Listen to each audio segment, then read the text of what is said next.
Praise the lord. Hallelujah, hallelujah, praise the lord.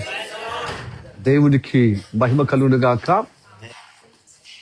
ఈ రెండో message కి, రెండో వర్తమానానికి అందరినీ ఆహ్వానిస్తూ రండి. ఇప్పటికే సమయము ఎక్కువైంది, కాలాతీతం అవుతుంది. దయతో ప్లీజ్ శ్రద్ధ వహించండి. కొంతసేపే మీ మధ్యలో దీని వాక్యం పంచుకుంటాను.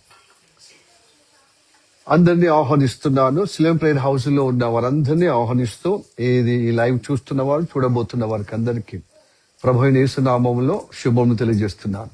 Praise lord, praise lord. ద్వితోపదేశ కాండము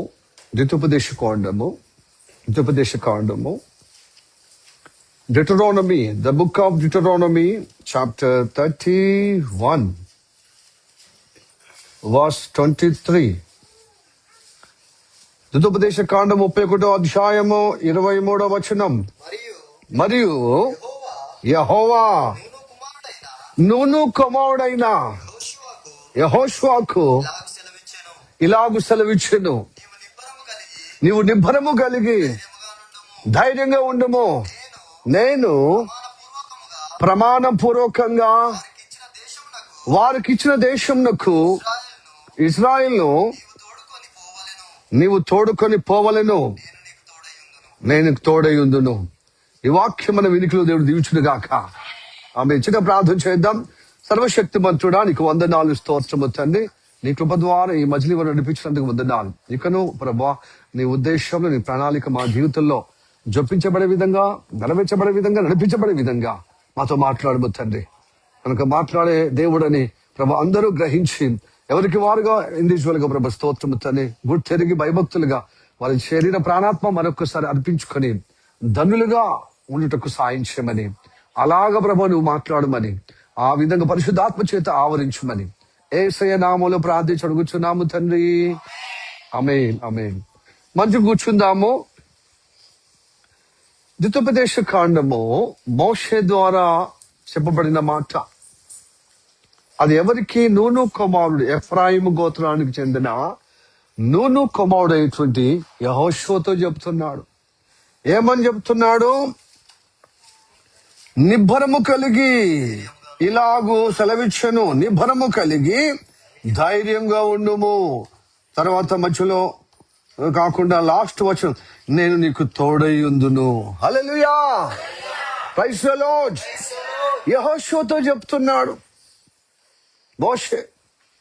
మోషే అనంతరము యెహోషువ ఈ సర్వ సమాజానికి నాయకుడుగా మరి అభిషేకించబడిన కాలములో దేవుడు మరి మోషే ద్వారా, ప్రధాన యాజకుల ద్వారా హస్తనిక్షేపణం అనంతరము ఇదిగో యెహోషువతో చెప్తున్నాడు, నువ్వు నిబ్బరము కలిగి ధైర్యంగా ఉండము, నేను నీకు తోడై ఉందును. అప్పుడు నేను ఎవరితోనైతే ప్రమాణం చేసి ఉన్నానో ఇజ్రాయెల్ ప్రజలను, వారందరినీ తోడుకొని పోతావు, ఆ వాగ్దాన స్థలములో చేరుస్తావు, నిలుపుతావు. హల్లెలూయా, ప్రైజ్ ది లార్డ్. ప్రియా దేవుని బిడ్డలారా, ఈ వాగ్దానము యెహోషువతో చెప్పిన వాగ్దానము నెరవేర్చాడు. అయితే ఈ వాగ్దానం ఇప్పటికీ మనకు దేవుడు తెలియజేస్తూనే ఉన్నాడు.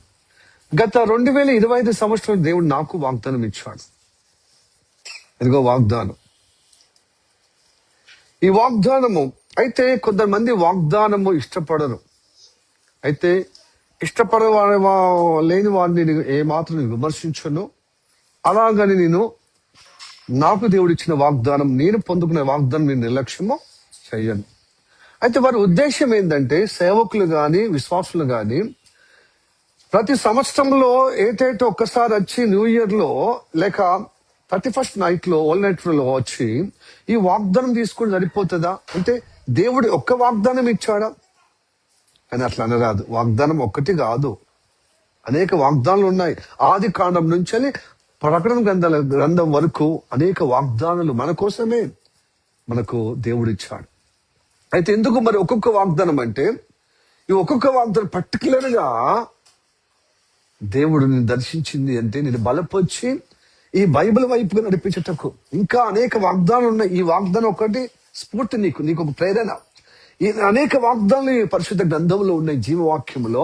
ఈ వాగ్దానము జీవవాక్యం నడిస్తే ఇవన్నీ నీకు ప్రాప్తించబడతా. అదే కదా దేవుడు చెప్పాడు. ఆశీర్వాదాలు ఎలా వస్తాయి తెలుసా? ఈ ఆజ్ఞలన్నీ నువ్వు పాటిస్తే వీటన్ని దీవెనలన్నీ నీ మీదకి వచ్చి నీకు ప్రాప్తించబడును. హల్లెలూయా, హల్లెలూయా. ఈ ద్వితోపదేశ కాండంలో చెప్పబడి 28వ అధ్యాయంలో ఈ ఆజ్ఞలన్నీ నువ్వు అనుసరిస్తే, ఏది అనుసరిస్తే అవి నీ మీదికి దీవెనలుగా వచ్చి నీకు ప్రాప్తించబడుతుంది. ప్రాప్తి అంటే ఏంటిది? అనుభవించబడడం. హల్లెలూయా, హల్లెలూయా. నీకు ఒక ఇల్లు వస్తుంది, నీకు ఒక ఉద్యోగం వస్తుంది గవర్నమెంట్, నీకు ఒక ప్రైవేట్ గొప్ప గూగుల్ కంపెనీలో ఉద్యోగం వస్తుంది, లేకపోతే నీకు నిమ్స్ లో నీకు జాబ్ వస్తుంది. ఏమొస్తుంది? డాక్టర్గా జాబ్ వస్తుంది. ఆయుర్వేదిక నువ్వేం చదివావు దానికి తగినట్టుగా జాబ్ వస్తుంది. అలాగనే ఫిజియోథెరపీ జాబ్ వస్తుంది. అంటే సంతోషం కాదండి? మరి సంతోషం అయినప్పుడు ఫస్ట్ ఏం చేయాలి? ఆ వాగ్దానం మీద ఉండాలి. ఫస్ట్ అనుకుంటారు, ఇన్ని సంవత్సరాలు నేను జాబ్ చేసిన ప్రైవేట్ లో, ఈ కంపెనీ ఆ కంపెనీ ఆ కంపెనీ ఈ కంపెనీ అని. ఎక్కడ అలవెన్స్ ఉంటే, ఎక్కడ సౌకర్యం ఉంటే, ఎక్కడ గౌరవం ఉంటే, ఎక్కడ కొంచెము పద్ధతిగా ఉంటే ఆడబోయి చేంజ్ అవుతాం. ఎందుకంటే మన హృదయం సాటిస్ఫాక్షన్ తో, వేతనముతో పాటు చక్కగా మనము అలసిపోకుండా చక్కగా టైంకు పోయి చేయొచ్చు. 6 గంటలు 8 గంటలు, కొంతమంది 12 గంటలు చేయించుకుంటారు, బండ సాకిరి చేయించుకుంటారు, అంతంత మాత్రమే. కొంతమంది 6 అవర్స్ 8 అవర్స్, అది మంచి సులభతరం కదా. ఆ 10 గంటలు చేయించుకుంటే కంటే 12 గంటలు చేసే కంటే 8 అవర్స్ అంటే సులభతరం, 6 అవర్స్ అంటే ఇంకా సులభతరం. సో ఇలాగా ఎట్లా మనకు సౌకర్యం ఉంటే అట్లా మనం చేయగలుగుతాం. అయితే ఉన్నట్టుండి పర్మనెంట్ గా మనము, అది ప్రైవేట్ అయినా గవర్నమెంట్, పర్మనెంట్ గా మనకు అన్ని అలవెన్స్ తో పాటు, అలాగనే ప్రావిడెంట్ ఫండ్ కానీ ఇంకా అనేకమైన గవర్నమెంట్ కు ఉండవలసిన ఎంప్లాయీకి ఉన్నటువంటి అలవెన్స్ అన్ని మనకు సమకూర్చబడితే ఎంత సంతోషమవుతుంది. అప్పుడు అంటారు, మీరు అంత ప్రాప్తియా నాకు అంటారు. నాకు సొంత ఇల్లు ఉండడం నాకు ప్రాప్తియా, నాకు గవర్నమెంట్ జాబ్ ఉండడం ప్రాప్తియా, లేకపోతే ఎక్కువ పైసలు రావడం ప్రాప్తియా, నేను గొప్ప బిల్డింగ్లు తో పాటు కార్లు, లగ్జరీస్ కలిగినటువంటి మన అవసరతలు ఏవైతే ఉంటాయో అవన్నీ నీకు కలుగుతాయి అంటే అంత ప్రాప్తి అంటావా అంటారు. అంటే అంత అదృష్టం ఉందా నాకు జరుగుతుందా అని అంటారు. అవును, జరుగుతుంది. నువ్వు విశ్వాసముతో దేవుడు వాగ్దానం, అందుకోసం దేవుడు మనకి ఇచ్చాడు. హల్లెలూయా, ప్రైజ్ ది లార్డ్, హల్లెలూయా. ఈ వాగ్దానాలన్నీ మన మీదకి ప్రాప్తించబడటానికి, మన మీదకి వచ్చి దీవెనగా ప్రాప్తించబడటానికి. అయితే ఇది ప్రాప్తించబడాలని ఫస్ట్ వినాలి, వినిపించుకుంటే ఆశ కలుగుతుంది. ఆశ కలిగితే ప్రార్థన చేస్తాం, తండ్రి నువ్వు చెప్పిన వాగ్దానం నాలో నెరవేర్చబడుటకు కృప చూపెట్టు, నన్ను అనుసరింపజేసి ఆ ప్రాప్తి నాకు దయచేయమంటే ఎందుకు చేయడు? అద్భుతం చేస్తాడు. ఏవో నాకు చేశాడు, పోయిన సంవత్సరంలో ఈ వాగ్దానం చేశాడు. హల్లెలూయా, హల్లెలూయా. కేవలం పోయిన సంవత్సరంలోనే కాకుండా స్టార్టింగ్ లో కొత్తగా విశ్వాసిగా నేను మా అమ్మ ద్వారా క్రైస్తత్వం ఎట్లుంటుందో అని చెప్పంగా అప్పటికే మా అమ్మ నమ్ముకుంది. నేను చాలాసార్లు అవాయిడ్ చేశాను, చాలాసార్లు ఆమె నొప్పించాను, గాయపరిచాను. ఒకనొక దినమున బాగా బలవంతం చేసి ప్రేమతో ప్రార్థన పూర్వకంగా నన్ను ఆహ్వానించి నన్ను తీసుకుపోయింది బతలాడి. వెళ్ళినప్పుడు అప్పుడు ఓన్లీ ప్రేయర్, నీ కేక్ వస్తుందిరా, మంచిగా బూందీ లడ్డు అన్ని పెడతారు.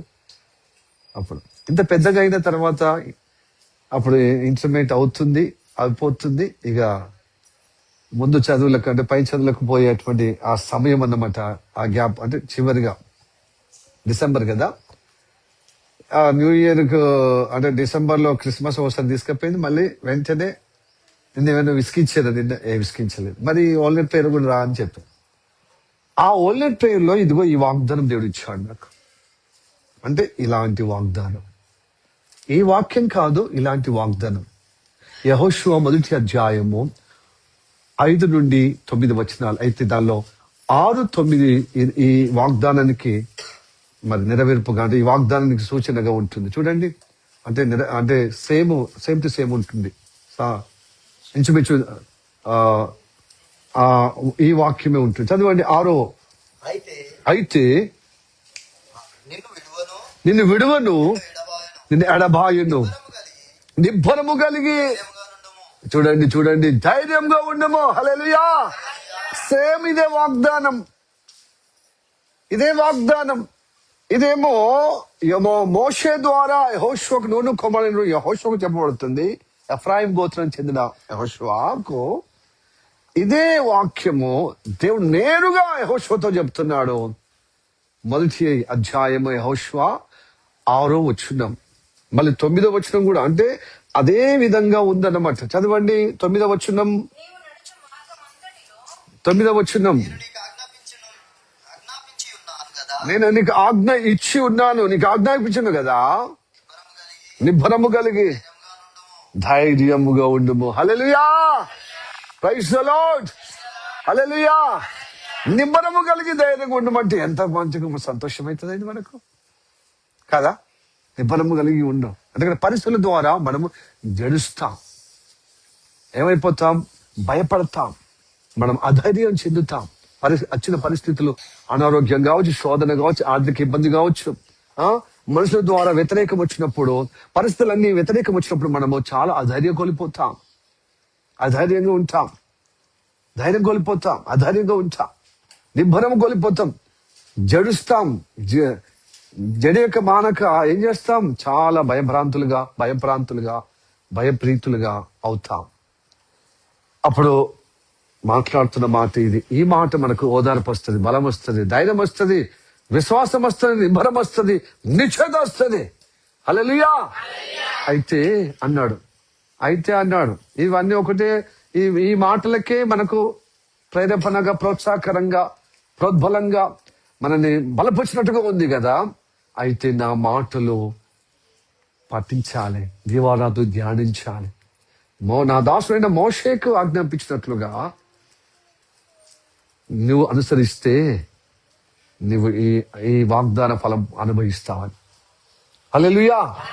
నిజంగా ఆ వాగ్దాన ఫలమే నన్ను ఇప్పటిదాకా నడిపించి మళ్ళీ పోయిన సంవత్సరంలో కూడా ఇదే వాక్యం ఇందాక చెప్పబడ్డది కదా. ఇందాక మనము విన్నాం కదా, అనేకులకు ఈ వాగ్దానం మీద నమ్మకం ఉండదు. ఈ వాగ్దానం ద్వారా నాకు నమ్మకం వచ్చింది. నాకు అప్పుడు వాక్యం తెలియదు, బైబిల్ అంటే ఏం తెలియదు, యేసయ్య అంటే ఎవరో తెలియదు. అసలు యేసయ్యను మొట్టమొదటిగా నమ్ముకునే విధంగా అసలు మనసే లేదు నాకు నమ్ముకోవటానికి. అప్పుడు నేను శివభక్తుడిని, శివ పారాయణలో ఉన్నాను. ఈ వాగ్దానము తెలిసిన తర్వాత నాకు చాలా కన్నీళ్ళు వచ్చినాయండి. ఉత్తరాన్ని పట్టుకొని నేను గొప్పగా నేను పట్టుకుని ఏర్పరచుకుంటున్నాను, నిబ్బరం కలిగి ధైర్యం ఉండమంటే ఐఎమ్ చఫ్, ఐఎమ్ నథింగ్ బట్ చఫ్. నేను ఒక పొట్టును. అంత గొప్ప దేవుడు, సర్వశక్తి దేవుడు నాతో మాట్లాడడం ఏంది అని చెప్పినప్పుడు ఆ మాటతో నాకు కన్నీళ్ళు వచ్చినాయి. అప్పుడే పాస్టర్లు గ్రహించారు, God going to select you, chosen you, you chosen vessel. నువ్వు ఏర్పరచబడిన బిడ్డవు, అందుకోసమే దేవుడు నీతో మాట్లాడుతున్నాడు. అందుకోసమే నీ హృదయం కలిసివేసి నీ హృదయం కదిలించబడి కన్నీళ్ళు వస్తున్నాయి. Hallelujah. Praise the lord. Hallelujah. దేవుడు మాట్లాడాలి. ఆయన ఎవరై ఉన్నారు, నిజంగా యథార్థంగా ఆయనను దర్శిస్తే తప్పక మాట్లాడతాడండి. మనం ఊరికనే చాలా మట్టుకు ప్రార్థనకు వ్యర్థంగా వస్తాం, ఊరికే నచ్చిపోతాం. దేవుడు అందరిని గమనిస్తాడు, అందరితో మాట్లాడతాడు. ఆయన ఎవరిని తీసేయడు. ఇదిగో సమరయ ప్రాంతంలో ఎవరు బోరు, యూదులతో సాంగత్యం లేని వాళ్ళు సమరయ స్త్రీలు, అంటే సమరయ ప్రాంత పట్టణస్థులు. ఎందుకంటే ధర్మశాస్త్రం ప్రకారంగా నిలకడగా లేని వాళ్ళు, అందులతో వియ్యమందుకుని అంతా కలగబులిగం అయిపోయారు, కలుషితం అయిపోయారు. సో వాళ్ళను దూరంగా పెడతారనమాట యూదులు. మేము ధర్మశాస్త్రం నిష్ఠాదులం, ధర్మశాస్త్రం పాటించే వాళ్ళం, ధర్మశాస్త్రంలో ఉన్నవారం, ధర్మంలో ఉన్నవారం అని ఈ సమరీయులను చిన్న చూపు చూసే కాలము యేసయ్య శరీరధారిగా ఉన్నప్పుడు. కాబట్టి అక్కడికి ఎవరు పోరు, సాంగత్యం చేయరు, అంటే సహవాసం చేయరు. కానీ ఈయన పోయాడు. అక్కడ ఒక సమరయ స్త్రీ ఉంది.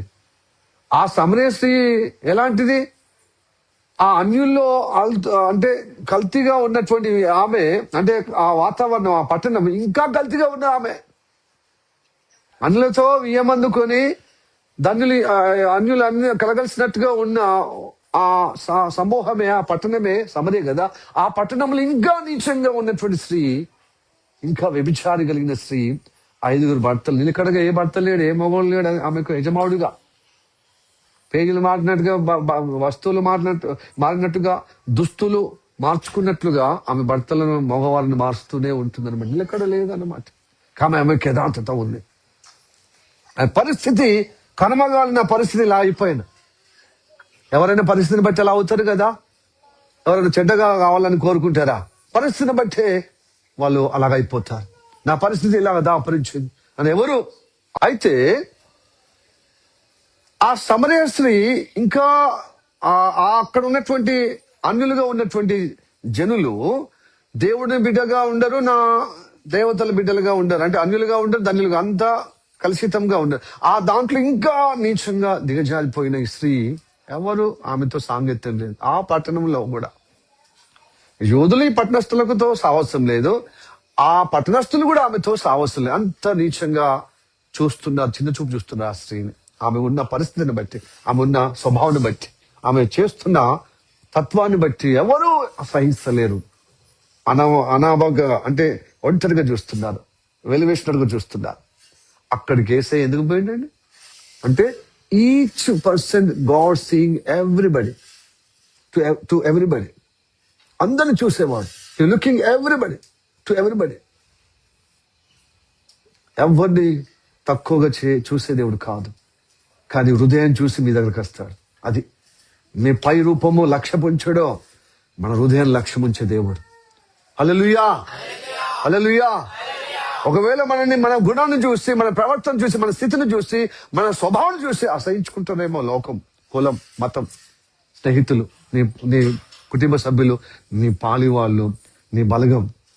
కానీ దేవుడు నీ హృదయం చూసి నిన్ను కటాక్షించడానికి ఇష్టపడతాడు. హల్లెలూయా. ఆమెను హృదయం చూసి కటాక్షిస్తే ఆమె ధన్యురాలైపోయి మెస్సేని మీ చూసామని ఊరంతా చాటేసింది ఒక స్త్రీ. మనం అనుకుంటాం అనేక పాపాత్ములు దగ్గరికి పోతాడు యేసుప్రభు. వాళ్ళ పాప క్షమాపణ బట్టి ఎక్కువ కృతజ్ఞత కలిగి ఉంటారు. వాళ్ళు ఎంత దోషం కలిగి ఉంటారో ఆ దోష పరిహారాన్ని బట్టి, ఆ దోష నివారణ బట్టి ఎక్కువగా థ్యాంక్ఫుల్ గా ఉంటారు. అందుకని నేను పాపులను ప్రేమించడానికి వచ్చాను కానీ నీతిమంతుల కోసం రాలే. మతములో మేము నీతిమంతులం అని చెప్పేటోళ్ళ దగ్గర రాలే నేను. అయ్యో నాకు దేవుడు కావాలి, నాకు నీతి కావాలి, నేను పాప స్థితిలో ఉన్నాను, నిరోధ స్థితిలో ఉన్నాను, నేను కలుషితంలో ఉన్నాను, కల్మిషముతో ఉన్నాను, నేను చాలా మురికిగా ఉన్నాను, నేను చాలా దుర్మార్గంగా ఉన్నాను, దుష్టుడిగా ఉన్నాను అని ఎవరి జీవితం వారు గ్రహించి తెలుసుకొని ఆ స్థితిని ఒప్పుకున్న వారికి దేవుడు సహాయం చేస్తాడు.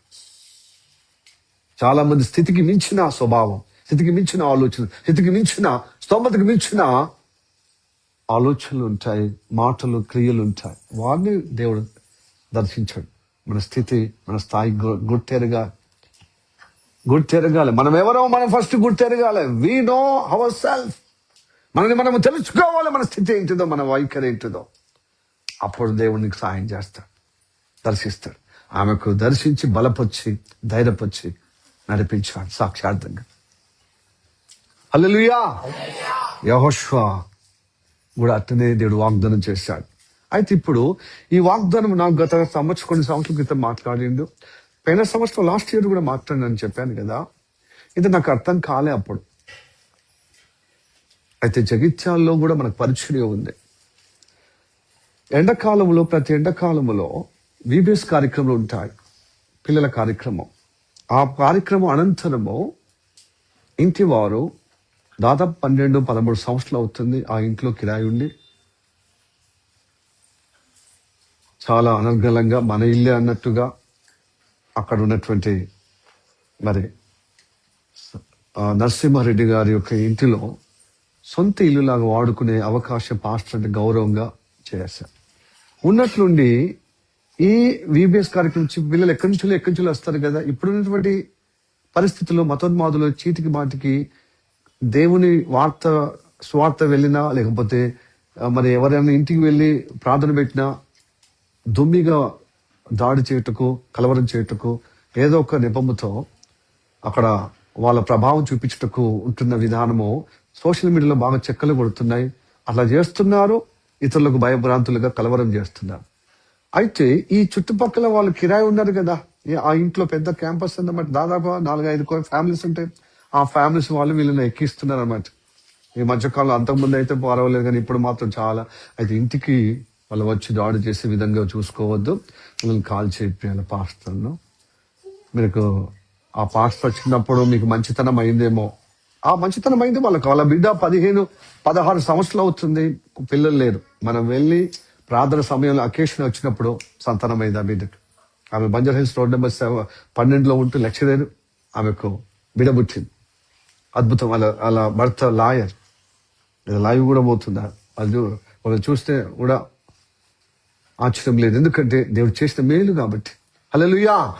తనకు ఒకగానొక కుమారుడు కృష్ణ, అతడు బ్యాంక్ మేనేజర్, యూనియన్ బ్యాంక్ కేరళలో ఉత్తర ప్రాంతంలో ఉండి, ఆయన ఈ మధ్యనే ఎక్కడ హైదరాబాద్కి వచ్చాడు. కోర్టులో కొన్ని రోజులు చేశాడు, సొంత ఇల్లు కొనుక్కున్నాడు, స్థలాలు, భూములు వగైరా. అయితే ఆయనకు ముందు ఒక వివాహం అయి ఏదో ఒక విధంగా కోడలు సరిగా అత్తమామను లేకపోతే అతను చూసుకోలేకుండా, సరైన రీతిగా స్పందన లేకపోతే వాళ్ళు విడాకులు ఎట్లా చేశారో అట్లనే విడాకులు అయిపోయింది. అలాంటి స్థితిలో మేము వెళ్ళామన్నమాట. కొడుకు పెళ్ళయింది, ఉద్యోగం మంచిగా గొప్పగా ఉంది, బట్ విడాకులు అయిపోయింది. రోజులలో చాలా మంది ఎన్ని పెళ్లిలో అంతకంటే గొప్ప విడాకులు అవుతున్నాయి. నైతిక విలువలు కోల్పోతున్నారు. అండర్స్టాండింగ్ కంటే, ఓపిక కంటే, ఓర్చుకునే కంటే ఈగో ప్రాబ్లం ఎక్కువ అయిపోయి చేతికి మరి చిన్న చిన్న విషయాలు తగాదలు, చాలా విడాకులు. రోజు రోజుకి ఎక్కువ అవుతున్నాయి కానీ తక్కువ అవుతలేవు. ఎందుకంటే దేవుని యొక్క ప్రేమ లేక, దేవుడి మాటలు లేక, దేవుడు ఇచ్చిన వాగ్దానం వాళ్ళ జీవితంలో కరువై. ఈవెన్ క్రైస్తవులు కూడా దేవుని చిత్తము, నాకు దర్శనం, ఆ అబ్బాయి కనబడ్డాడు అని ఎంతో వివాహం అన్ని విధాలుగా ఘనమైనదిగా ఉండవలను కదా అని చెప్పి వివాహం చేస్తారు. తర్వాత 6 నెలలు కాదు, 1 నెల మాసము, ఒక 6 నెలలు, 1 సంవత్సరం తిరగకుండానే కదా విడాకులు. ఇరువురు పోలీస్ స్టేషన్ చుట్టూ, కోర్టుల చుట్టూ తిరుగుతూ విడాకులు. ఇలాగ చాలా కొల్లలుగా జరుగుతున్నాయండి. పిల్లలైనా, పిల్లలు కాకుండా, గవర్నమెంట్ జాబ్ అయినా కాకుండా, మంచి సంపాదన ఉన్నా లేకున్నా, ఏదో ఒక నెపంతో, పుష్కక స్వభావం, క్లాష్తో ఈ కుటుంబం కూడా అట్లనే ఉన్న సమయంలో, ఇది 2012 డిసెంబర్లో వచ్చాము. 13 నుంచి స్టార్ట్ అయింది, జనవరి నుంచి. అప్పుడు వాళ్ళకు అప్పుడే బిల్డింగ్ కొత్తగా స్టార్ట్ అయింది, మేమే ప్రారంభించాము. అంటే మేమే ఫస్ట్ అద్దెకు దిగాం, నేను, కొంతమంది సిస్టర్లు. సో అప్పటి వాళ్ళకి మంచితనం అయిందండి. నేను సేవకుడికి నిలబడితే కాదు, దేవుడు నాకు అభిషేకించి ఆయన కృపను బట్టి నడిపిస్తే దేవుడు వాళ్ళకు సహాయం చేస్తున్నాడు, వాళ్ళకి క్షేమము జరిగిస్తున్నాడు. హల్లెలూయా. ఆ కుమార్తెకు, వాళ్ళ బిడ్డకు 16 సంవత్సరాల ఏటలో వివాహ బంధం అయిన తర్వాత సంతానమైంది. ఆయనకు మళ్ళీ వివాహమై ఇప్పుడు ఒక చక్కటి పాప, ఒక బాబు. చక్కగా వాళ్ళ కుటుంబంలో ఒక వెసులుబాటు, అంటే ఇలాంటి కార్యం జరిగినప్పుడు వాళ్ళు కిమ్మనకుండా సహకరిస్తారు. పాస్టర్ అంటే చాలా గౌరవం, మీరన్నా గౌరవం ఇయ్యారు. వాళ్ళు మంచిగా పాస్టర్ అంటే అని కూర్చొని మంచి టిఫిన్, టీ ఇస్తారనమాట. అంత గౌరవం, భయపడతారు. సో ఆ పాస్టర్ సార్ అంటారు. సో అలాంటి వారు కిరాయి వాళ్ళ యొక్క ప్రేరేపణతో నన్ను, అంటే పాస్టర్కు మాకు అంటే ఇష్టం, అభిమానం. కానీ పాస్టర్ రావచ్చు, పోవచ్చు, ఇక్కడ కిరాయి ఉండొచ్చు, కానీ వేరే కాడ ప్రార్థన పెట్టాడు. ఎందుకంటే ఈ అబ్బాయి ఒక కుమారుడు ఉన్నాడే, ఆయన కోర్టు నుంచి ఆయన సొంత ప్రాంతం నిజామాబాద్ వైపున పోయినా పర్వాలేదు, దగ్గర ఉంటారు. ఎందుకంటే వృద్ధాప్యంలో ఆయన ఎంప్లాయీ, మున్సిపాలిటీలో పెద్ద ఎంప్లాయీ, చైర్మన్ ఏదో ఎంప్లాయీ అయినా, వాళ్ళ తండ్రి రిటైర్డ్ అయిపోయారు వృద్ధాప్యంలో. మరి పేరెంట్స్ కు చేదోడు వాదుడుగా దగ్గరుండి ఉండొచ్చు అని ఒక ప్లాన్. కానీ వాళ్ళు మళ్ళీ బెంగళూరుకు ట్రాన్స్ఫర్ అయిపోయింది. అప్పుడు ఈ వృద్ధాప్యంలో ఉన్నటువంటి ఈ వృద్ధ దంపతులకు ఎవరైనా సడన్ గా పోలీస్ స్టేషన్ లో లేకపోతే దొమ్మిగా మతోన్మాదులు వస్తే కలవరం అవుతుంది, పెద్ద విషయం అయితే ఇష్యూ అవుతుంది వాళ్ళు ఊరికే చెప్పినప్పుడు ఎట్లయినా చెప్పడం మాటలకు ఎప్పుడు రియాక్షన్ ఉంటుంది ఎక్కువ. సో నాకు చెప్పలే ఎదురుపల్లే, అక్కడ నాతో పాటు ఉన్న ఒక ఫ్యామిలీకి, ఒక బ్రదర్కి చెప్పాను అనమాట. ఫ్యామిలీ నేను వస్తూ పోతుంటా కదా, ఒక ఫ్యామిలీ స్థిరంగా ఉంటుంది, ఆ ఇంట్లోనే ప్రార్థన కదా. పాస్టర్తో పాటు ఒక ఫ్యామిలీని, ఒక ఫ్యామిలీ కాకుండా ఇంకో ఫ్యామిలీ దిస్తూ ఉంటారు అనమాట.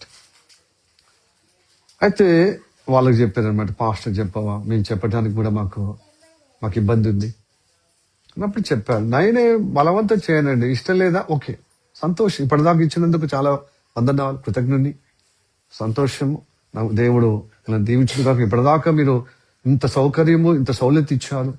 సొంత భవనం కూడా, కొంతమంది క్రైస్తవులు కూడా ఈ పరిచయలో రక్షణ పొందినా కూడా పైన బిల్డింగ్ లో క్రిస్మస్ అంటే అబ్బో ఇంకెన్ని రోజులు, అట్లా చాలా రోజులు పైన జరిగింది, కింద జరిగింది, ఇంట్లో జరిగింది, పైన జరిగింది, చాలా విశాలమైన అది పెద్ద బిల్డింగ్ అనమాట. దాదాపుగా ఒక 300-400 మంది పడతారు పైన బిల్డింగ్. అట్లా జరిగిందన్నమాట. క్రిస్మస్ ప్రోగ్రామ్, న్యూ ఇయర్ అట్లాగా ఈబీఎస్ కార్యక్రమం.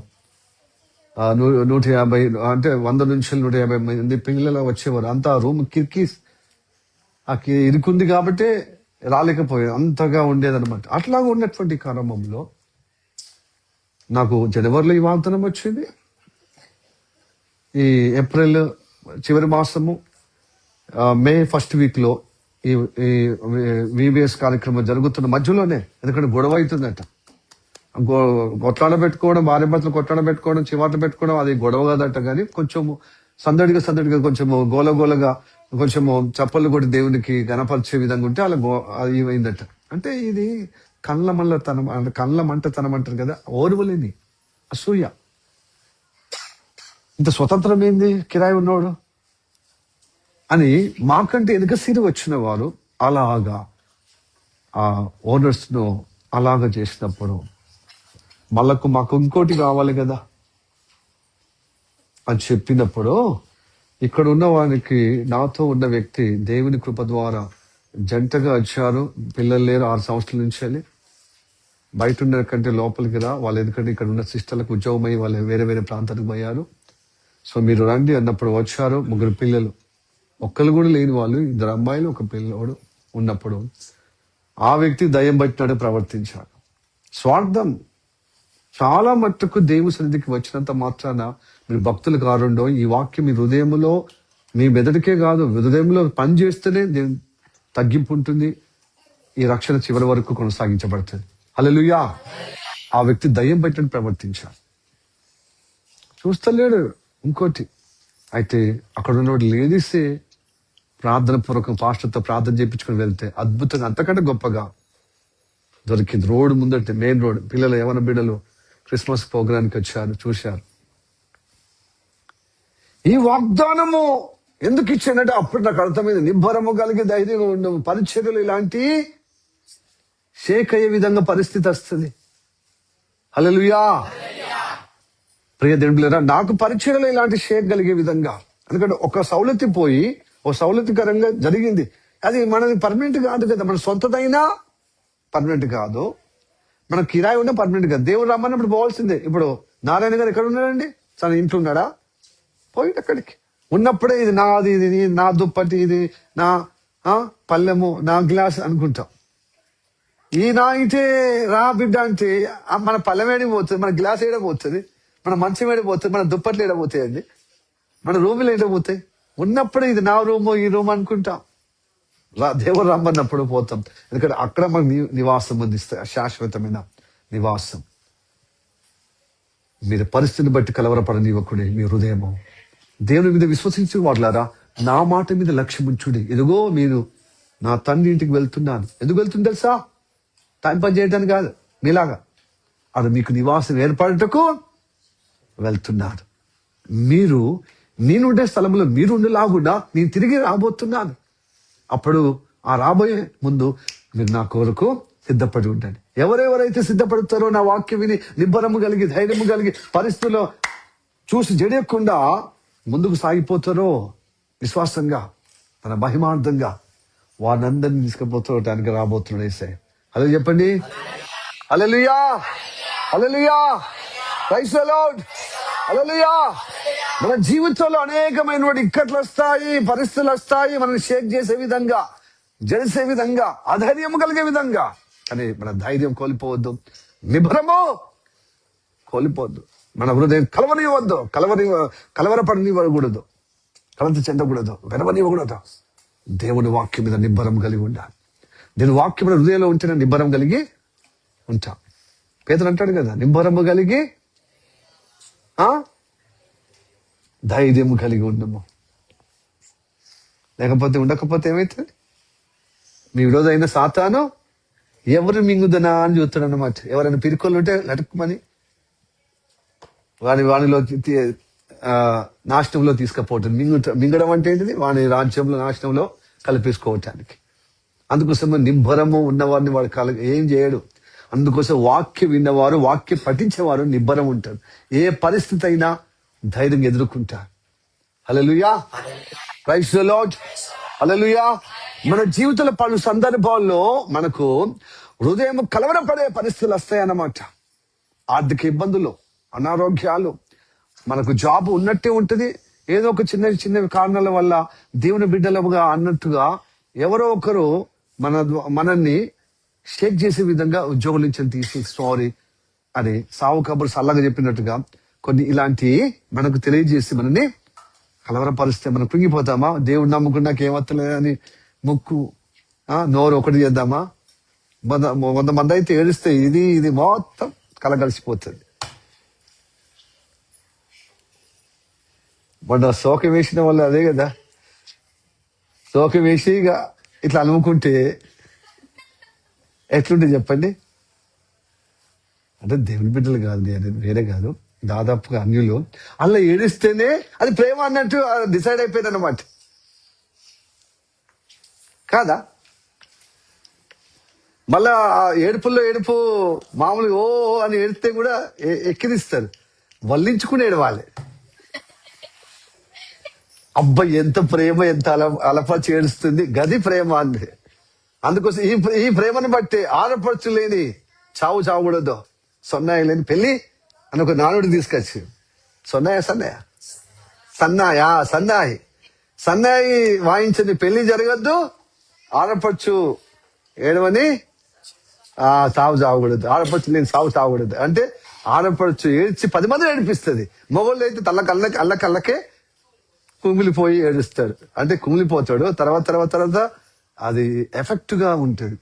ఆడవారు అయితే అప్పుడే అంటే ఏడుస్తారు కదా, అప్పుడే ఆ యొక్క భారం పోతుంది అనమాట. ఏడిస్తే భారం తగ్గుతుంది. మగోళ్ళు కుమిలిపోయి రంది తనే అవుతారు. అందుకోసం ఇంత పొట్టలు వస్తాయి అన్నమాట. నాకు వాళ్ళు ఆడవారికేనా మాకు కూడా వస్తాయని వాళ్ళ రందితో, బాధతో, వేదనతో ఉంటారు. Hallelujah, praise the lord, hallelujah. Yes, ప్రియ దేవుని బిడ్డలారా, అలాంటి పరిస్థితి నాకు వచ్చినప్పుడు ఈ వాగ్దానం నాకు నెరవేర్పుగా, ఎస్ నీకు తోడుగా ఉంటాను, నిబ్బరము కలిగి ధైర్యంగా ఉండమంటే దేవుడు. ఆ బ్రదర్ ఏమో పాస్టర్ దగ్గర ఉండి అలాగైనప్పుడు ఎవరైనా ఉంటుంది, అదే పాస్టర్ సంథింగ్ రాంగ్ అనేది అవుతారు అనమాట. కానీ దేవుని దగ్గర ప్రధాన దూత ఎవరు? లూసిఫర్ ఏమైపోయాడు? దేనికి వ్యతిరేకంగా పడిపోయాడు. ఎందుకు పడిపోయాడు? దేవుని గుణం మనకి నచ్చలే, దేవుని యొక్క గుణాతిశయం మనకి నచ్చలే, దేవుని యొక్క పద్ధతులు, ప్రణాళిక నచ్చలే. అలా నచ్చని వాళ్ళు చాలా మంది విశ్వాసాలు వస్తారండి. కాబట్టి మీరు సాతాను బిడ్డ అయితే ఎప్పటికైనా దూరం అయిపోతారు. నువ్వు నిజంగా దేవుని బిడ్డ అయితే, తిరిగి జన్మించిన అనుభవం నీకు ఉంటే నువ్వు దేవుని బిడ్డగా నువ్వు స్థిరపరచబడతావు, రోజుకు బలపరచబడతావు. హల్లెలూయా, ప్రైజ్ ది లార్డ్, హల్లెలూయా. ఇందు మూలంగా నువ్వు దేవుని బిడ్డవో దయ్యం బిడ్డవో తెలిసిపోతుంది. చర్చకి వచ్చినంత మాత్రం అంత దేవుని బిడ్డలు కాదంటో. వాక్యం హృదయంలో పని చేసిన కొద్దీ ఎదిగినప్పుడు, క్షేమాభివృద్ధి కలిగినప్పుడు, దేవుని వాక్యం చేత కట్టబడుతున్నప్పుడు అతడు దేవుని బిడ్డ. కట్టలేని వాళ్ళు కేవలం ఇక్కడికి తీసుకొని ఏడిశావు అని చెప్పి మళ్ళీ వేషధారిగా జీవించే వాళ్ళు తప్పక దుష్టుని పాలవుతారు. అదే పాలయ్యారు. ఎవరి బిడ్డలు కూడా చూశారు. మొత్తం ఇక భూత పురాణంలాగా మొత్తం అయిపోయి వాళ్ళ యొక్క చిన్నాయన కానీ, చర్చికి వచ్చిన వాళ్ళు కానీ, ఆ కుటుంబం గల భార్య పక్షాన మాట్లాడే వాళ్ళు కానీ, పిల్లలతో పక్షాన మాట్లాడే వాళ్ళు కానీ మొత్తము పిచ్చి పట్టినట్టుగా, పిచ్చిలేసినట్టుగా మరి ఆ సాతాను పట్టిన స్వభావం ఎలా ఉంటుంది? ఘోరమైన దయ్యము, భూతం పట్టిన భూత మాటలు మాట్లాడే ఆ దుష్టలు అయిపోయాం. ఆ వ్యక్తి ఏమనుకున్నాడంటే ఈడిక రావాలి, పాస్టర్ని అవమానపరచాలి, దిక్కు మెడలు పట్టి నూకేసే విధంగా పరిస్థితి రావాలి. ఓనర్స్తోని ఎంత ప్రేమ ఉందో అంత కఠినాత్మకంగా వాళ్ళకు ఉండాలి.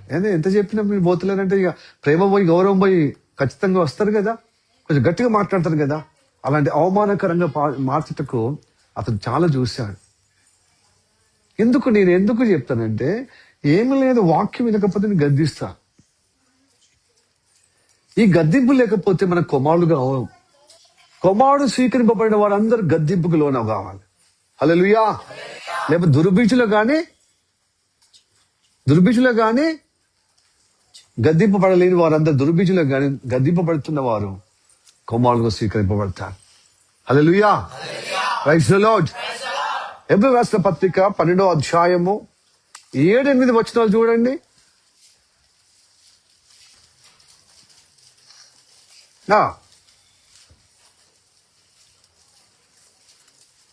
హెబ్రీ రాసిన పత్రిక 12వ అధ్యాయము 7-8 వచనాలు. కమాన్. శిక్షాఫలం పొందుటకై మీరు సహించుచున్నారు. మీరు దేవుడు కుమారులుగా మిమ్మల్ని చూసుచున్నాడు. ఆ తండ్రి చేత శిక్షింపబడిన కుమారుడు ఎవడు? కుమారులైన వారందరూ శిక్షలో పాలు పొందుచున్నారు. మీరు పొందని ఎడల దుర్బీజులే గాని కుమారులు కాదు. ఇది నోట్ చేసుకోండి. గద్దింపు లేకుండా సరి చేయబడవండి. మన పాప శాపంలో ఉల్టా సీదా మనం పెరిగాం ఇప్పటిదాకా. ఇప్పుడు తిరిగి జన్మించినప్పుడు ఒక మానాన శరీరం సహకరించే గద్దింపులకు, హెచ్చరికలకు, దేవుడి యొక్క వాక్యం మీకు హృదయంలో గాయం చేసిన కొలది మీరు ఆ గాయం చేసేవాడినే గాయంను మాన్పో. అనవసరమైన స్వభావం తొలగిపోయి దేవుడు కోరిన స్వభావాలు స్థిరపరచబడతారు. ఈ జీవితం అక్సెప్ట్ చేయండి. అనవసరంగా ఈ లోక తల్లిదండ్రులు మీ పిల్లల్ని శిక్షిస్తున్నారే, మరి సృష్టికర్తను ఆత్మస్వరూపుని మరి మీరు శిక్షించలేనా? ఈ శిక్షకు ఎందుకు ఈ ఫలం తెలుసా? మీరు పరలోకంలో రావటానికి కదా. 11 చదువుదాం. మరియు ప్రస్తుతమందు ఆ సంస్థ శిక్షయు దుఃఖకరముగా కనబడనే గాని సంతోషకరముగా కనబడదు. ఆయనను దాని యందు అభ్యాసం కలిగిన వారికి అది నీతి అను సమాధానకరమైన ఫలమిచ్చును. హల్లెలూయా. 10వ వచనం. వారు అంటే ఎవరు? తల్లిదండ్రులు కొన్ని దినముల మట్టుకు తమకు ఇష్టం వచ్చినట్లు మనల్ని శిక్షించిరి గాని మనం పరిశుద్ధతలో పాలు పొందవలనని మనకు మేలు కొరకే మేలు పరిశుద్ధతలో ఒక మామూలుగా రాదు. గద్దింపు మనల్ని ప్రయోజనకరంగా చేయటకు తల్లిదండ్రులు ఎన్ని తిడితే, ఎన్ని గద్దిస్తే, ఎన్ని శిక్షిస్తే రేవుకొచ్చారు. ఒక చేతుకందే విధంగా నిలబడ్డారు. చదువులో గాని, కెరీర్ లో గాని, ఉద్యోగంలో గాని ఒక మంచి స్తోమత కలిగి మంచి జీవితం, మంచి కెరీర్ నిలబడేది తల్లిదండ్రుల యొక్క కృషి. వాళ్ళు ఎన్నిసార్లు మిమ్మల్ని గద్దించి పట్టించుకుంటూ హెచ్చరిక చేస్తూ ప్రేమతో మరి అయాన భయాన మనం మొదలిస్తూనే ఉన్నారు. అయితే ఈ లోక మట్టుకు తల్లిదండ్రులు శిక్షిస్తున్నారే, అది కొద్ది కాలమే. అది ప్రయోజనం ఉంటుందో లేదో, కానీ నేను పరలోకంలో పరిశుద్ధులతో పాలు అందుటకు మేలు కోసమో నేను గద్దిస్తున్నాను, శిక్షిస్తున్నాను అంటుంటాను తండ్రి అయిన దేవుడు. Hallelujah. Praise the lord. Hallelujah. గద్దింపు లేకపోతే కుమారులు కామండి. జులాయిగా తిరిగే ఈ లోకరీతిగా జీవించే బ్రతుకు మనము లోబడాలంటే సేవకుల ద్వారా దేవుడు పెట్టిన క్రమముగా మనం జీవించటకి, అందుకోసమే నిలబడతాం. ఈ గద్దింపుకు ఓడ్చుకోలేని వాడు బలాదో తిరిగి ఎవడు మంచిగా అవుతలేడు. చూడండి మీరు, ఇక్కడ సాహసం వచ్చి వెళ్ళిపోయిన వాడు వాళ్ళు భౌతికంగా నిలబడలేదు, నా మానసికంగా నిలబడలేదు. వాళ్ళ స్టేటసే లేదు, ఈ లోకం రీతి గౌరవమే లేకుండా అయిపోయింది. అందుకొరకు దేవుడు నాతో మాట్లాడి నిబ్బరము కలిగి, ఇలాంటి పరిస్థితి వచ్చింది. ఎవరికైనా అందరు కలిసి ఉండాలి, అందరూ ఏ బాధలైన ఏ గాథలైనా అందరూ కలిసి ఉండాలి, కుటుంబంలో అందరూ సమాధానంగా ఉండాలని కోరుకుంటా. అవునా కాదా? ఎవరి స్వభావం అయింది మనకేంది అంటే కోపం వస్తుందని. కానీ దేవుడు ఏమంటుంది, సమాధానం చేయవలసింది నేను అనుకుంటున్నారా? ఖడ్గమునే ఇప్పటి నుండి కుటుంబంలో ముగ్గురు నుంచి ఇద్దరు నుంచి ఒక్కరు వేరుపడతారు. అంటే తండ్రి నుంచి కుమారుడు, కుమారుడు నుంచి తల్లి నుంచి కూతురు, ఇలా వేరుపడతారు. కోడల నుంచి అత్త. నేను వైరము కలగజేయడానికి వచ్చాను. అంటే ఏంటిది? వాక్యం ఉన్నవారే ఒక దిక్కు ఉంటారు, వాక్యం లేని వారు వాళ్ళకు పొంతన ఉండదు. ఒకే చర్చికి పోయినా, ఒకే యేసయ్యని నమ్ముకున్నా, ఒకే బైబిల్ చదివినా ఆలోచనలు కలుస్తలేవు, వాక్యం కలుస్తలేదు, క్లాష్ ఏర్పడుతుంది. అప్పుడు దేవుడు నమ్ముకుంటే సమాధానం ఉంటారేమో అంటే సమాధానమే ఇష్టలకైన వారికి సమాధానం, అందరికి కాదు. వాక్యం విన్న వారికి దేవునితో సమాధానం. మనుషులందరి కోసము అందరికీ సాధ్యనంత వరకు సమాధానం ఉండమన్నాడు. అందరు సాధ్యం కాదు, కానీ సాధ్యనంత వరకు నీ ఓపిక ఉన్నంత వరకు సమాధానంగా ఉండు. కానీ కొందరికి మనం సమాధానం ఉండలేకపోతాం. మరి నాతో సమాధానం ఉంటే సినిమాకి రమ్మంటే పోతామా? సమాధానం ఉంటే మరి పెళ్ళిళ్ళకి పేరెంట్లకు ఎట్లా పడితే అక్కడ తీర్థయాత్రలకు రమ్మంటే వస్తాం, వెళ్తామా? ఏసైని నమ్ముకొని వాళ్ళతో ఎలా సమాధానం ఉంటాం? సారీ, అందుకోసమే నన్ను ప్రేమిస్తలేవు, నాతో సమాధానం ఉంటలేవు కాబట్టి నేను చెప్పింది చేస్తలేవు అని చెప్పి దూరం అవుతారు. చుట్టాలు కానీ, పట్టాలు కానీ, ఇరుగు పొరుగు వాళ్ళు కానీ, మన యొక్క బలగం కానీ దూరం ఎందుకు అవుతారంటే వాళ్ళు చెప్పినట్టుగా మనము చేస్తలేం. వాక్యం లేని వారు కూడా చెప్పినట్టుగా నేను కూడా చేయించబోతున్నాను పెడుతున్నావు, నువ్వు పోతున్నావు, కానీ వాక్యం మీద శ్రద్ధ లేదు కాబట్టి నీకు అంత సీరియస్ లేదు. వాక్యం అంటే, సాహసం అంటే, ఆత్మీయ జీవితం అంటే. సో ఇట్లా క్లాష్ అవుతుంది అన్నమాట. ప్రైజ్ ది లార్డ్, హల్లెలూయా. అందుకొరకే దేవుడు బలపరిచే విధంగా సేవకు నియమించాడు. ఇలాంటి పరిస్థితులు వస్తాయి కాబట్టి నువ్వు షేక్ కావద్దు, ఒంటరిగా మిగిలిపోయినా అట్లనే ఉండాలి. చూడు, అక్కడ బొమ్మనందుకు ఇదే అవకాశంగా ఇప్పుడు నేను చెప్పినట్టుగా పాస్టర్ బ్లాక్మెయిల్ చేయబోయింది అనమాట.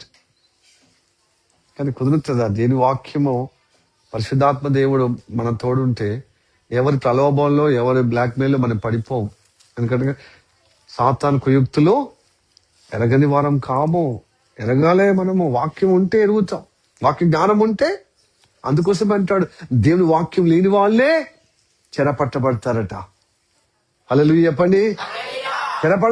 చెరపట్టబడతారు కాదు, చెరపట్టబడతారు. యెషయా 5:13 ఉంది. వాక్య జ్ఞానం లేదు కాబట్టి అందరూ చాలా మంది ఆ సాతాను చేత చెరపట్టబడతారు. యెషయా 4:6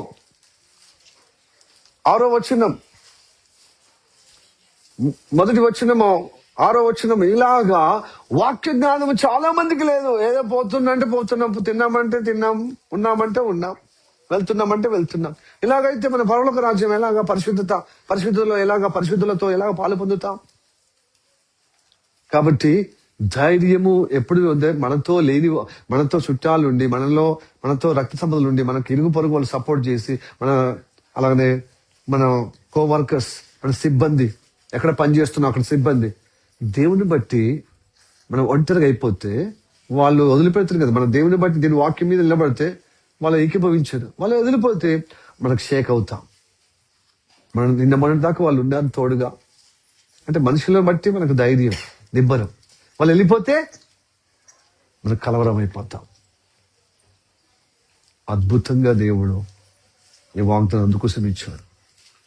సదాకాలము మీకు తోడై ఉంటా అన్నాడు. ఈ వాక్యాలు విన్న వారికి వాగ్దానం చేశాడు కదా. యేసయ్య పోతూ ఈ భూదిగంతంలో వరకు వెళ్ళి మీరు నా సాక్షార్థమై మీ సువార్త ప్రకటించుడి, సువార్త నమ్మిన వారికి తండ్రి యొక్క కుమారుని యొక్క పరిశుద్ధాత్మ నామములో బాప్తిసమియ్యుడి, నా శిష్యులుగా చేర్చుడి. వారికి యుగ సమాప్తి వరకు నీకు తోడై ఉంటాను. వదిలిపెట్టాను, మానవులుగా వదిలిపెట్టాను. హల్లెలూయా. మనుషులు వదిలిపెడతారు, మాట ఇచ్చి పరిస్థితులను బట్టి చేతులు ఎత్తుతారండి. కానీ దేవుడు నేను వదిలిపెట్టే దేవుడు కాదు, నీకు తోడై ఉండేవాడు. అతను చెప్తున్నాడు, నిబ్బరము కలిగి ధైర్యం ఉండు, నాకు దేవుడు నెరవేర్చాడు. చక్కటి భవనం ఇచ్చాడు.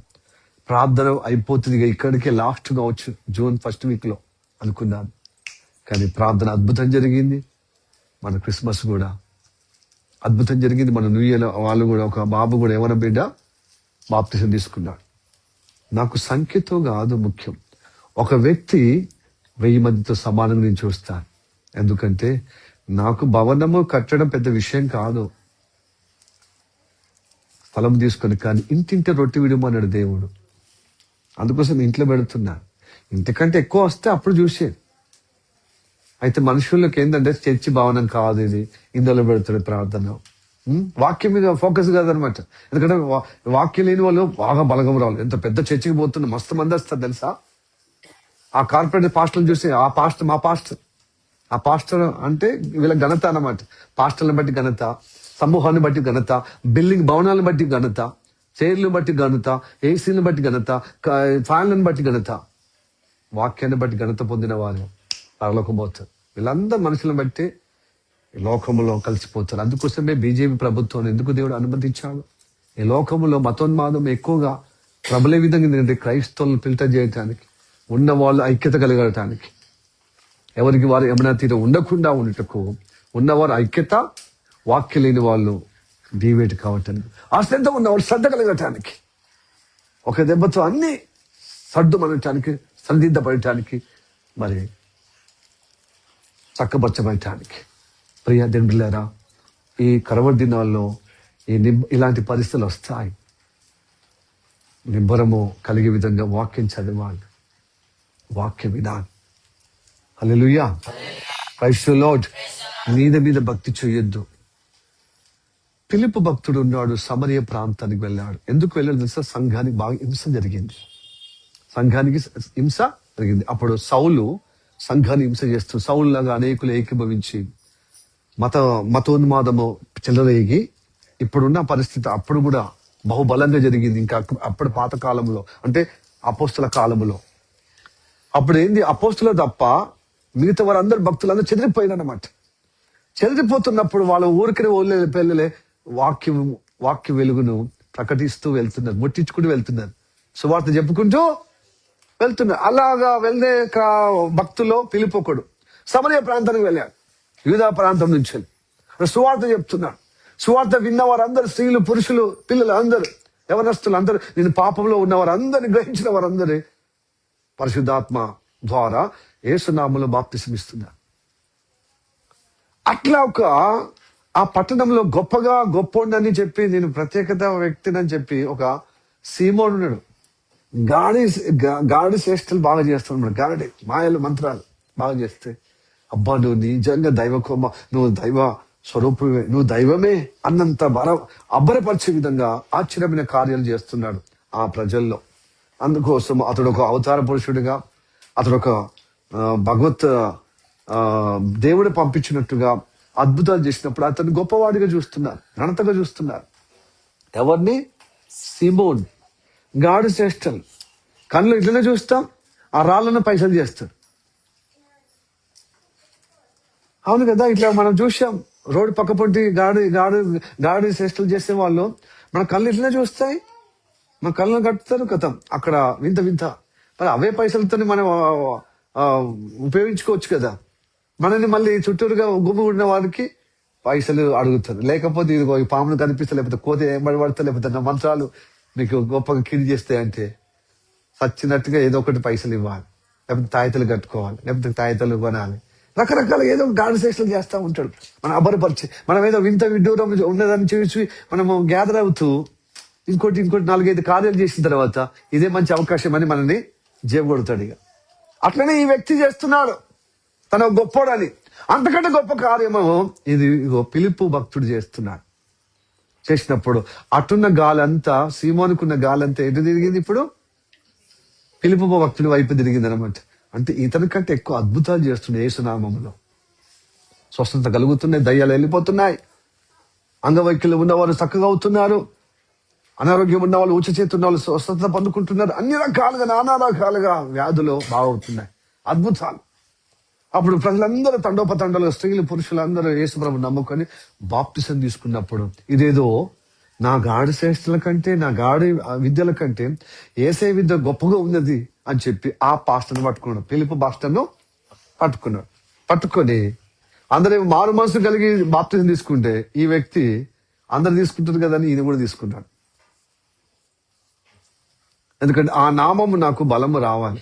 ఈ గాడి శ్రేష్ఠుల విద్యతో పాటు ఏసై విద్య రెండు నాకు కలిగితే నాకు ఎవరు ఉండరు. నేనే గొప్ప ఫేమస్, నేనే గొప్పవాడిగా అబ్బరపరిచే విధంగా ప్రజల్లో నాకే పలుకుబడి ఉంటుంది, నన్నే ఫేమ్ గా చూస్తారు, గొప్పవాడిగా చూస్తారు. సో దానికి బట్టి నాకు ఆదాయము రాబడి పెరుగుతుందని ఆ దురుద్దేశంతో దుష్ట మనసుతో ఆ పాస్టర్ని వెంబడిస్తాడు కొన్ని సంవత్సరాలు. ఈ వార్త యెరూషలేముకి వినబడ్డది. యెరూషలేములో ఇద్దరు అపోస్తలులైనటువంటి పేతురు, యోహాను వచ్చి వీళ్ళు మారు మనసు కలిగి బాప్తిసం తీసుకున్న వీరందరి మీద పరిశుద్ధాత్మ దేవుడు దిగి రావాలని ఉపవాసం చేత వాళ్ళకి చేతుల వాళ్ళ నెత్తి మీద చేతులు ఉంచి ప్రార్థన చేస్తే అందరికీ పరిశుద్ధాత్మ గుమ్మరింపబడుతున్నారు, ఆవరించబడుతున్నారు. వాళ్ళు గొప్పగా దేవుని గణపరుస్తున్నారు. ఇదేదో మంచిగుందని చెప్పి నేను ఎవరి తలపై అయితే నేను చేతులు పెడతారు వాళ్ళ మీద తప్పిమని పరిశుద్ధాత్మ దేవుడు గుమ్మరింపబడాలి, దేవుడు దిగి రావాలి, ఆ వరం నాకు కావాలని చెప్పి తనకున్న ద్రవ్యములు పైసలు తీసుకొని పేతురుకున్న యోహానికి ఇస్తారనమాట. అది నాకు కావాలని. అప్పుడు అంటాడు, నువ్వు దుర్మార్గంగా దుష్టత్వం కలిగి ఉన్నావు, నీ హృదయం దేవుని దగ్గర సరిగ్గా లేదు, డబ్బులతో దేవుణ్ణి వరం కోరుకుంటావా, అంటే కొంటావా, లంచంతో నువ్వు ఇట్లనే బాప్తిసం తీసుకున్నావా అన్నట్టుగా నీవు మారు మనసు పొందుకుంటే తప్ప ఈ శిక్షలో ఘోరంగా ఉంటుంది దైవ ఉగ్రత అని చెప్తున్నాడు. చదవండి అపోస్తల కార్యము 8వ అధ్యాయము 23వ వచనం. త్వరగా నీవు ఘోర దుష్టత్వములోను, నువ్వు దుర్నీతి బంధకములోను నువ్వు ఉన్నట్టు నాకు కనబడుచున్నది అని చెప్పి చాలా మంది విశ్వాసులు పాస్టర్ని వెంబడిస్తున్నారు. మంచిదే అండి, గొప్ప విషయమే. దైవ అనుగ్రహం పాస్టర్కున్న అభిషేకం అంతా మీకు ప్రాప్తించబడుతుంది. దేవుడు అభిషేకం ద్వారా మాట్లాడిన మాటలన్నీ మీకు ఫలభరితంగా వస్తాయి. అయితే మీకు మారు మనసు లేకపోతే ఆ కార్యములో, పాస్టర్ యొక్క అభిషేకములో, ఆయన వాక్యములో ఆశీర్వాదము ఫలము రాదు. హల్లెలూయా, ప్రైజ్ ది లార్డ్, హల్లెలూయా. అందరు తీసుకున్నాడు, నేను తీసుకుంటే అందరు నవ్వుతున్న త్వరలో నవ్వినట్టు ఉంటుంది అన్నమాట. ఓకే, కాబట్టి మారు మనసు పొందుకునే విధంగా దేవుణ్ణి వెంబడించాలి, సేవకుని వెంబడించాలి, సేవుడి మాటలు గ్రహించాలి. లేకపోతే ఈ గాడి శ్రేష్ఠలాగా అయిపోతాం. ఆ గాడి శ్రేష్ఠలోడు, ఆ గాడి విద్యలు ఉన్న వ్యక్తి మొత్తము లోకాన్ని మైమర్పించే విధంగా, అబరపరిచే విధంగా వాళ్ళని ఏ విధంగా అయినా ఏం చేయొచ్చు, మాయం చేయొచ్చు, మంత్రం చేయొచ్చు. ఏమంటారు, మిస్పరాయి చేయొచ్చు. కానీ దేవుడు చేస్తామా? సేవకుడు కూడా అదే వెంబడిస్తుండే కదా, చర్చికి వస్తుండే కదా, సావాసానికి వస్తుండే కదా, ఎడబడతాడు ప్రార్థన అంటే వస్తుండే కదా, వస్తున్నాడు కాబట్టి భక్తుడు అనుకుంటాడు కదా. కానీ ఏదో ఒక పర్టికులర్ టైంలో బయటపడుతుంది. అలా బయటపడ్డదే జగిత్యాల్లో ఒక సహోదరుడు. ప్రియదినులారా, మీలో అలా రాకుండా మారు మనసుతో ఎప్పటికప్పుడు పరిశుద్ధపరచబడుతూ, మారు మనసు అనేది 1, 2 ఉంటాయి. ఒకటి ఏమో జీవార్థమైన మారు మనసు, అన్య దేవతల నుంచి వెళ్ళి నిజదేవుడి వైపున యేసయ్య మన కోసం ప్రాణం పెట్టి తిరిగి లేచిండని ఆ యేసయ్య నమ్మినప్పుడు జీవార్థమైన మారు మనసు. ఇది ఒకటేసారి. కానీ రెండో ఇంకోటి ఉంటే చూడు, అది ప్రతిదినం ప్రతిక్షణం ఎప్పుడు మనకు దోషంగా, మనం ఎప్పుడు మనకు దేవునికి ఆయుస్కరంగా ఉందాం, అప్పుడు మారు మనసు పొందుకోవాలి. అది ఆ మారు మనసు ఎలా పొందుకోలేదు, దుఃఖపడాలి. ఇందాక మొదటి మెసేజ్ లో విరిగిన ఉదయం దేవునికి ఇష్టమైన బలి అంటున్నాడే, అదే దైవ చిత్తాంశమైన దుఃఖము రక్షణార్థమైన మారు మనసును కలగజేయని పుట్టించిన దైవ చిత్తం అది. ఓ నాకు ఇది లేదు అది లేదు అని ఏడుపు కొట్టే లెక్కలు, నాకు వాళ్ళకేమో బిల్డింగ్ ఉంది నాకు లేదు, వాళ్ళకేం బీరు ఉంది నాకు లేదు, వాళ్ళకేం బ్రిడ్జ్ ఉంది నాకు లేదు, వాళ్ళకి కారు ఉంది నాకు లేదు, వాళ్ళకి ఉద్యోగం ఉంది నాకు లేదు అని ఏడ్చి కొట్టేది ఇది మరణానికి దారితీస్తుందండి. వాళ్ళకి మంచి ఆరోగ్యం ఉంది నాకు లేదు, వాళ్ళు మంచి తింటున్నారు, తింటే అరుగుతుంది, నేను కొంచెం తిన్నా అరుగుతలేదని ఇలా ఏడుపు కొట్టులు తయారైంది. అందుకోసమే వాహనం వెనకాల ఏముంటది, నన్ను చూసి ఏడవకురా, వాహనం కింద ఉంటుంది కదా లారీలకి వెనకాలో, ఆ ట్రక్కుల వెనకాలో. కాబట్టి ప్రియా దేవుని బిడ్డలారా, మారు మనసు చాలా ప్రాముఖ్యం. హల్లెలూయా, ప్రైజ్ ది లార్డ్. ఈ మారు మనసు లేని వాళ్ళు బైబిల్ చదవరు, ప్రార్థన ఎక్కువగా చేయరు. ఏమైనా ఉద్యోగమో లేకపోతే వ్యాపారమో లేకపోతే పని, ఆ పని తప్పదు కదా మరి, అది ఫలితం వస్తుంది కదా అలాగా. కాబట్టి పైసల కోసం యేసుప్రభు నమ్ముకుంటే మనం మోసపోతాం. అంతకంటే గొప్ప నిత్య జీవం నీకు ఇస్తున్నాడు. ఆయన యందు భయభక్తులు కలిగే నీ రెక్కల కష్టార్జితం నీకు అనుభవించుటకు దేవుడు సాయం చేస్తాడు. కానీ దేవుని వాక్యములో నువ్వు ఫలించాలంటే అనుదినము వాక్యానికి విరుద్ధమైన నీ స్వభావము మార్పు చెందుతూ ఉండాలి. హల్లెలూయా, మారు మనసు పొందాలి. దానికోసం ఇది చాలా సీరియస్ ఆత్మీయ జీవితంలో. అందుకోసం శ్రమలు, మా శ్రమలు ఉన్నాయి. సంఘానికి శ్రమలకు ముందే ఎత్తబడదు. ఏ బోధకుడు చేసిన తప్పు తప్పు తప్పు. బంగారము అగ్నికి పరీక్ష ఉంటేనే అది దానికి విలువ వస్తుంది, దానికి చాలా ప్రకాశవంతమైన తేజస్తుంది. అలాగనే భక్తులకు శ్రమ వస్తే వాళ్ళ క్వాలిటీ పెరుగుతూ ఉంటుంది. భక్తిలో ఆ శ్రమల కొలిమిలో గొప్పగా బంగారంగా తయారవుతారు. హల్లెలూయా, ప్రైజ్ ది లార్డ్. అందులో కష్టాల కొలిమిలో ఉత్తమమైన భక్తులుగా తయారవుతారు క్రైస్తవులు. సుఖం ఉంటే చెడిపోతారు, డబ్బు ఎక్కువ ఉంటే, ఆస్తిపాస్తులు ఎక్కువ ఉంటే, సుఖభోగాలు ఉంటే చెడిపోయే ప్రమాదం ఉంది. అయితే మరి అబ్రహాము ధనవంతుడు కాదా, మరి ఆయన చెడిపోయాడా? దేవుని మీద ప్రేమ ఉంటే ఎంత డబ్బు వచ్చినా, ఎన్ని భూమి జావలున్నా, ఎంత పెద్ద జాబ్ వచ్చినా, ఎంత గొప్ప హోదా అంతస్తు వచ్చినా ఆ దేవుని మీద ప్రేమ తలారిపోయిందండి దావీదుకు. పశువుల దొడ్డులో ఎలా ఉన్నాడో సింహాసనం మీద కూడా అదే రోజు పెరిగింది, కానీ తరగలేదు. దావీదుకు తరిగిందండి. కొంచెం మనకు వెసులుబాటు రాగానే చేయి తిరగగానే కథం, ప్రార్థన లేదు, వాక్యం లేదు, సావస్యం లేదు, కూడికలు లేవు. హల్లెలూయా, ప్రైజ్ ది లార్డ్. దావీదులాగా జీవించాలి మనము. ఏ అంతస్తులో ఉన్నా, లేమిలో ఉన్నా, కలిమిలో ఉన్నా దేవునితోనే నాకు అనుబంధం. ఇవన్నీ దేవుడు ఇచ్చింది. దేవుడు లేకపోతే నాకు ఎందుకు ఇవి? దేవుడు ఎక్కడ ఉంటే అక్కడ నా జీవితం. అలాంటి ఉండాలి. పొజిషన్ బట్టి దేవుడిని నమ్ముకోవడం కాదు, దేవుడే మనకు పొజిషన్. ఎందుకంటే దేవుడి నామం పైవారిగా ఉంటాం. వస్తాయి పోతాయి, ఇంతకంటే గొప్పగా ఇస్తాడు. ఒకవేళ పరిస్థితుల్లో మనము కొంచెము భక్తి కొంచెం సనగిల పడితే మనకు కొంచెం బలహీనం కావచ్చు. మళ్ళీ భక్తి చేస్తే ఇంకా గొప్పగా దేవుడు చేస్తాడు. అయితే నిబ్బరము కలిగి బహుధైర్యంగా ఉండి దేవుడు మనకు తోడై ఉంటాడు. అయితే మనకు మార్పు కలిగే విధంగా మారు మనసుతో ఉన్నప్పుడు దేవుడు అద్భుతము చేస్తాడు. Hallelujah, praise the lord, praise the lord, hallelujah. Abraham భక్తి ఉండాలి కానీ లోతు భక్తి ఉండదు. లోతు ఏం నేర్చుకున్నాడండి అబ్రహాంతో ఉండి? కానీ రోజులు ఉన్నాడు. అబ్రహాముకును లోతుకు పని వాళ్ళకు కొట్లాడొచ్చింది. అరే మనం కలిసి ఉండి కొట్లాడ, అది చినికి గాలివానగా మన దాకా వస్తే మనము ఎంతైనా బంధుత్వం కలిగి మనం కానాను దేశం నుంచి కలీల దేశం నుంచి వచ్చిన కానానుకు అంటే ఊరు, అంటే ఇప్పుడు ఇరాక్ నుంచి వెళ్ళి ఈ పాలస్తీన్ దేశానికి, ఇజ్రాయెల్ దేశానికి వచ్చాం. ఒకప్పుడు అది కానాన్ దేశం, అది పాలస్తీన్ దేశం, ఇప్పుడు ఇజ్రాయెల్ దేశం. ఆడికి వచ్చాం కదా, మనం ఎంతైనా బంధువులు అట్లా ఉండొద్దు. మనం దేవుని చూసి దేవుడు పొమ్మంటే వచ్చాం, దేవుడు మాటగా వాగ్దానం ప్రకారం వచ్చాం. కాబట్టి నువ్వు తూర్పు పోతే నీ పడమర, నువ్వు దక్షిణ పోతే నీ ఉత్తర అని వాళ్ళు అనుకున్నప్పుడు ఆయన ఉత్తర వైపున పోయాడు, తూర్పు వైపు పోయాడు. ఎవరు? లోతు. సొదొమ గొమొర్రా ప్రాంతం అప్పుడు దేవుని తోట వల్ల కనబడదట ఆయన. ఎందుకంటే పశువులు ఎంత ఉంటే అంత ధనవంతుడు కదా. సో నా పశువుల గ్రాసం బాగా అక్కడ ఉంటుందని చెప్పి తూర్పు వైపున పోయి, ఆ సొదొమ గొమొర్రా నాశనం కాకముందు ఆ ప్రాంతములో అది చక్కగా యోర్దాను నది ఒడ్డున ఉంది కాబట్టి యెహోవా తోటలా కనబడదట.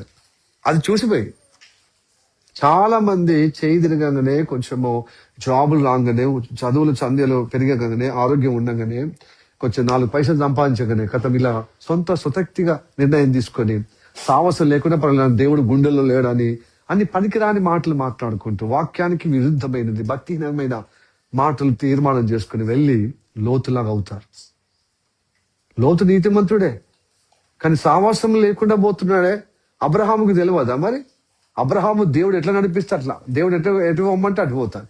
నా సౌలతి కాదు, నాకంటే గొప్ప సౌలతి ఆయన చూస్తాడు. నేను ఇప్పుడే చూస్తాను, కానీ భవిష్యత్తులో అన్ని ఎరిగిన దేవుడు, ఆయనకు తెలుసు కాబట్టి ఆయన ఎట్లా నడిపిస్తే అట్లా నడుస్తాను అని ఆయన తీర్మానం చేసుకుంటే, ఈయన మాత్రం నాకు తెలివి లేదా, నాకు జ్ఞానం లేదని చెప్పి ఆ జ్ఞానాన్ని నమ్ముకొని పోతే ఏమయ్యాడు? సొదమ గోమెద నాశనం అయిపోయింది. అంటే కుటుంబమే ఘోరమైపోయింది. కుటుంబమే ఆ లోతుకు పిల్లలు చూసి ఊకే ఈ బైబుల్, నల్ల బైబుల్, అంత వ్యభిచార బైబుల్ ఎందుకంటున్నారు? లోతు ఆడికి పోయి నా పిల్లలు వ్యభిచార కార్యం నేర్చుకున్నారు. దేవుని నీతి యొక్క పోయింది, ఒక లోతుకే ఉంది. కానీ కుమార్తెలు రాయి వరుస లేకుండా వాడు విచ్చలవిడితనం సొదమ గోమెద దగ్గర ప్రభావం వాళ్ళకి పడిపోయిన ఆ జాసతోనే తండ్రి అని చూడలేదు. ఒక పురుషుడు అయితే జరిపి తండ్రి ఒక పురుషుడు అనుకున్నారు, ఇక్కడ ఎవరు కనబడతలేరు అని చెప్పి ఆ తండ్రితో తప్పు పని చేశారు.